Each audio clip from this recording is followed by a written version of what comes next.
Welcome to Bed Crime Stories podcast.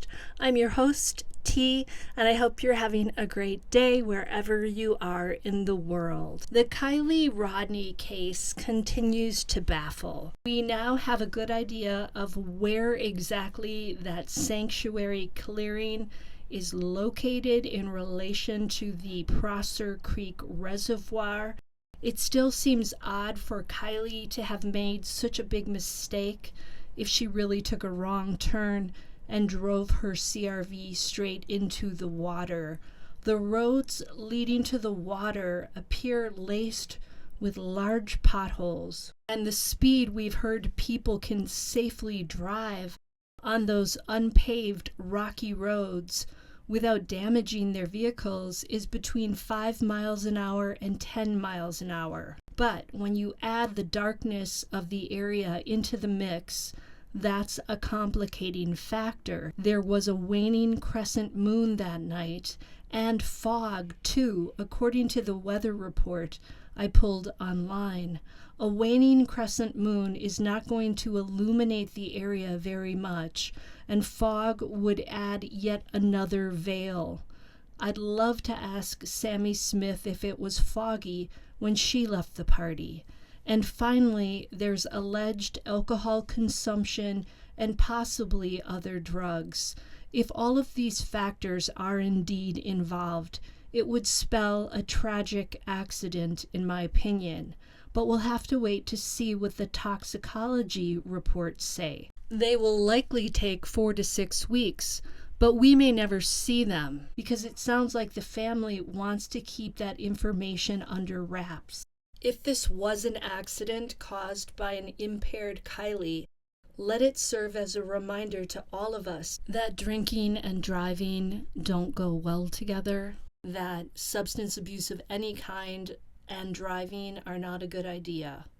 Right now, Kiely's CRV is likely in a forensic garage where the vehicle is being examined. The authorities will be looking to see if the airbags deployed or not, if Kiely was wearing a seatbelt or not. Adventures with Purpose would have been able to tell the authorities if any windows were open when they first observed the CRV under the water, if any windows were broken, what gear the car was in, and so on. I know AWP said they didn't look at the gear, but I suspect they did, and I suspect they know what to say and what not to say. The authorities have also likely removed the event recorder box by now. That will tell them how fast the CRV was going when it landed in the water, and if there were any safety warnings prior to the event.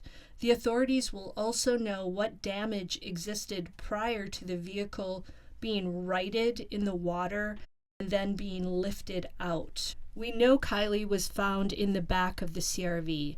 That could be because she tried to get out of the vehicle. It could be that she went to the back to find an air pocket. It could also be that she wasn't wearing a seatbelt and was catapulted to the back of the CRV when it hit the water. Only the investigators can know this stuff right now. In other news, Ryan Upchurch has declared that he's done with true crime. He's been criticized for some of his out there theories. In a video of his that I watched today, Ryan was saying that Kiely's accident was all made up in an attempt to get GoFundMe monies. I found that incredibly nutty and off the rails, and that is where I have to draw the line in the sand. Kiely Rodni was a real person. She was not concocted in some scheme to get GoFundMe monies. That type of statement is hurtful to the family, and I simply can't support that. Now, did Ryan Upchurch catch Ichamel having a fake caller who said he had 2 cousins at the party? It sounds like that's a possibility. And if that's true, it would really paint Ichamel in a bad light. If this is something he does, meaning get his friends to call his show and pretend to be locals, then I would hope that he would be called out by his subscribers. I don't know that that's what happened with this Ronnie person, but there's enough shady stuff surrounding it to question things, in my opinion.